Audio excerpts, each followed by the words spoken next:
Sir, আপনি তো আমার একজন শিক্ষক, লোকেদের মুখে শুনেছি শিক্ষক মা বাবার মতোই হয়। তাহলে আপনি তো আমার বাবার মতোই। তাহলে আপনি কি করে আমাকে বিয়ে করলেন? আমি যদি আগে জানতাম যে আপনি আমার মায়ের কাছে আমার জন্য বিয়ের প্রস্তাব দিয়েছেন, তাহলে আমি সরাসরি না করে দিতাম।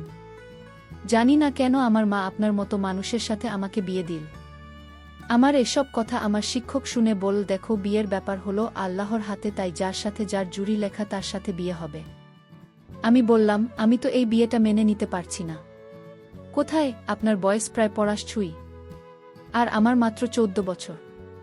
আপনি আমার রুম থেকে বেরিয়ে যান। আপনি শিক্ষক নামের কলঙ্ক। এই কথা বলতেই সার্জেন ও পশুর মতো হয়ে গেল। তারপর আমার শিক্ষক আমার সাথে। বাকি বিষয়টা বলছি। 1 বছর ধরে আমাকে 8ম শ্রেণীর দায়িত্ব দেওয়া হয়। 8ম শ্রেণীতে 50 জন শিশু পড়ত।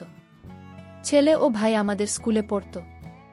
আমাদের স্কুলে এসসি পর্যন্ত ছিল। আমি শিশুদের খুব সুন্দর করে পড়াতাম।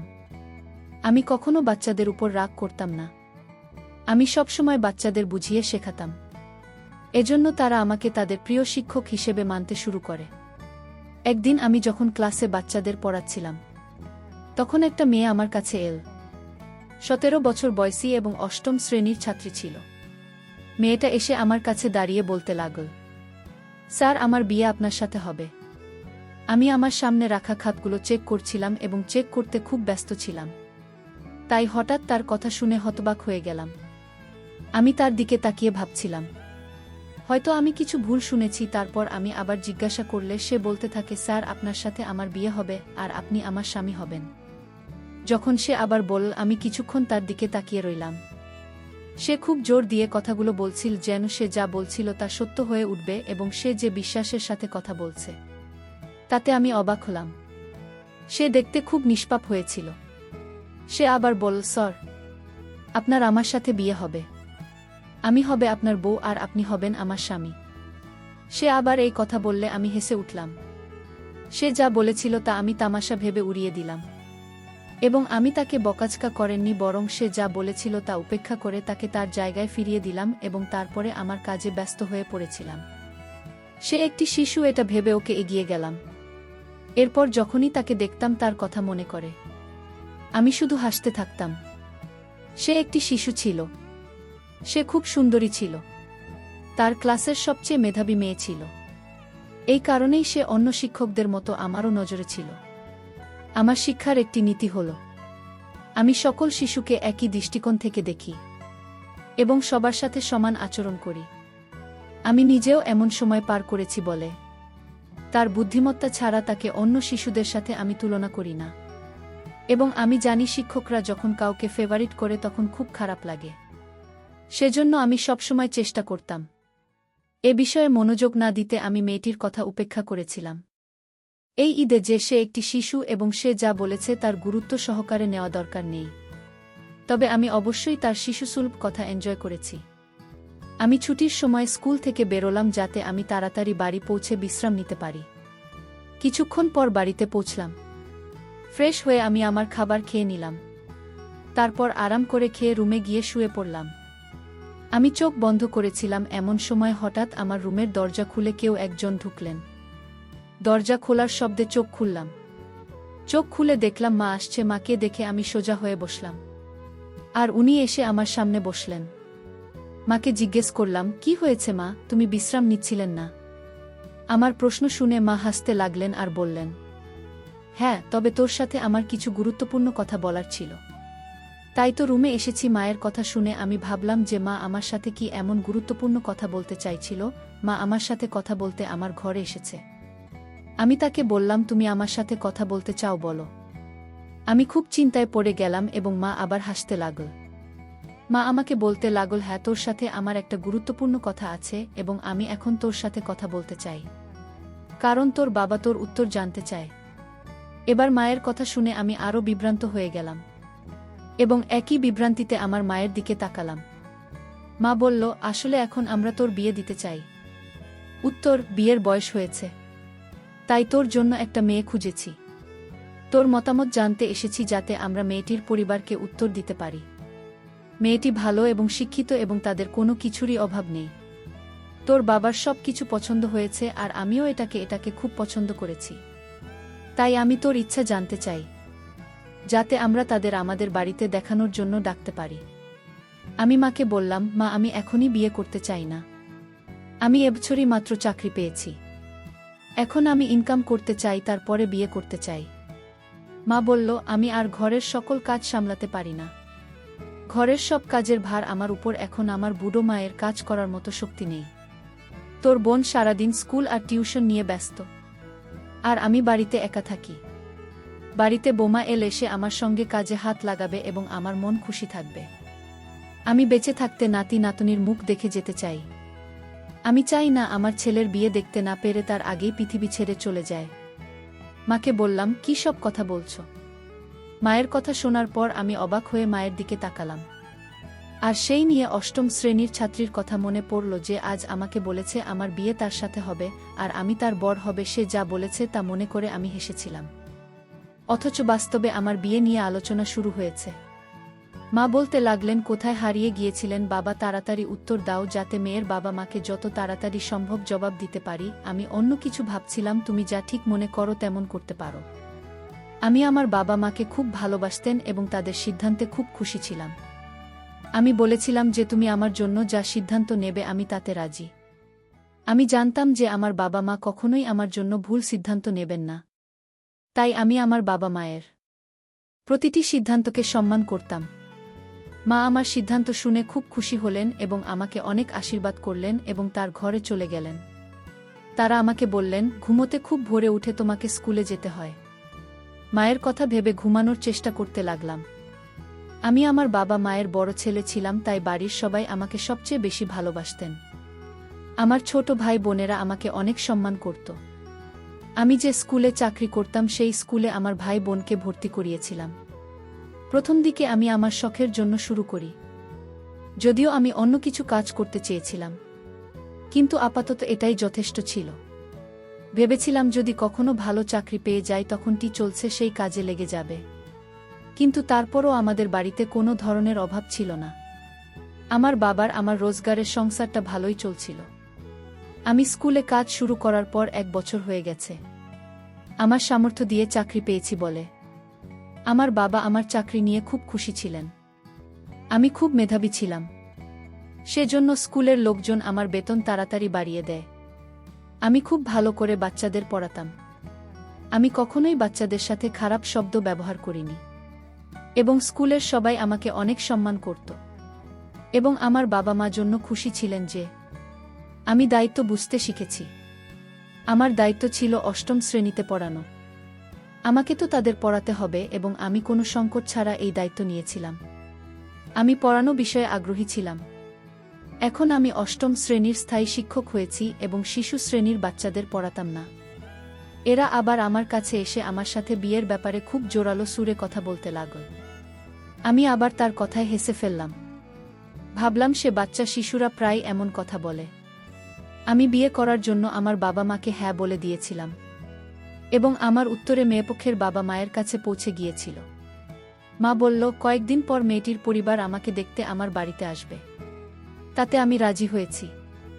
আবার আমি যখন স্কুলের অষ্টম শ্রেণীর বাচ্চাদের পড়াতেন ছিলাম, তখন হঠাৎ আবার সেই মেয়েরা আমার কাছে এসে বলতে লাগল, স্যার, আপনার বিয়ে আমার সাথে হবে এবং আপনি আমার স্বামী হবেন। তার কাছ থেকে আবারও একই কথা শুনে কিছুটা অবাক হলাম, কিন্তু আমি আবার হাসলাম এবং তার কথাগুলো হেসে উড়িয়ে দিলাম। সে শিশু মানে মেয়েটার কথায় হেসে ওঠা ছাড়া আমি আর কি করতে পারতাম।